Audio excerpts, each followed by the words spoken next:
Internal links. An internal link is simply a link from one of your web pages that links to another one of your web pages. It's really important to stress that the link must be from one page to another, which are both on your website, hence the name internal. If you have a link on your website to an external website, such as Wikipedia for example, then that would not be classified as an internal link. Internal links are great for increasing the relevancy of a page, and if I haven't made it already clear, relevancy is a massive on-page SEO ranking factor. In the previous sections of the course, I ran through your typical keyword cluster. You'd have your main money page at the top, you'd have all of your blog posts which are related to that topic, and they'd all be linking back to that main piece of content, and that helps establish relevancy. And to even go a step further, I said you should be interlinking all of these blog posts together just to add even more clarity to your keyword cluster. And I even went a step further and said you should link back to your blog posts from your main money piece of content as well. So how that would actually look on a website from one page linking to another. Well, let's imagine you have your blog post on what is a table saw, and then in that piece of content you have a paragraph right here which says understanding how to use a table saw. That would be a hyperlink. When people click that, they would get directed to your other blog post on how to use a table saw. And this is pretty much what I mean when I say an internal link.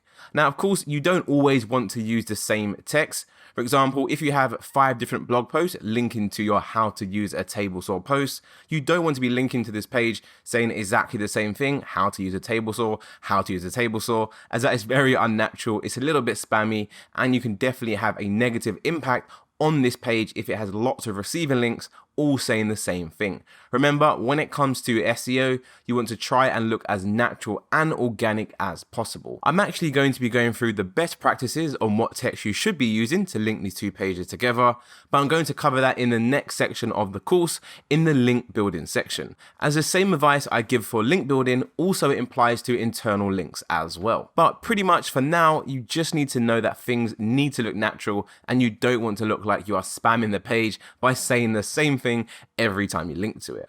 One thing I did stress in my video earlier on in the course is that you need to be very careful on what pages you choose to link to, as if you end up linking to a page which is not relevant, you can start to confuse Google as to what your page is actually about.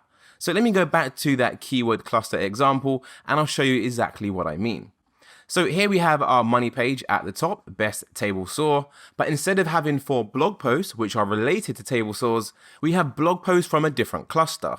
We have number 1, what is a bar clamp? We've got how much does a bar clamp cost? So both of these are related to clamps. So this would be a clamp cluster. And then we have another 2 pieces of blog post content on the right side, which says how to soften paintbrushes and how to clean paintbrushes. So again, another keyword cluster. This cluster is all about paintbrushes. If we were then to add internal links from all of these 4 blog posts linking back to our table saw, we are going to confuse Google as to what our table saw content is about.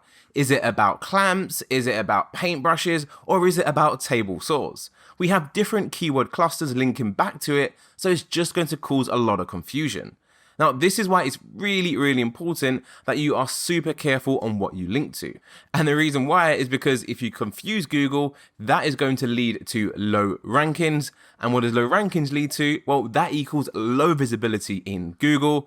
Low visibility equals low website traffic. And you guessed it, low traffic equals low affiliate revenue. So it's really important you give extra care and attention to what pages link to what. But in a nutshell, don't link to anything irrelevant. That's it for this one, and I'll see you in the next one.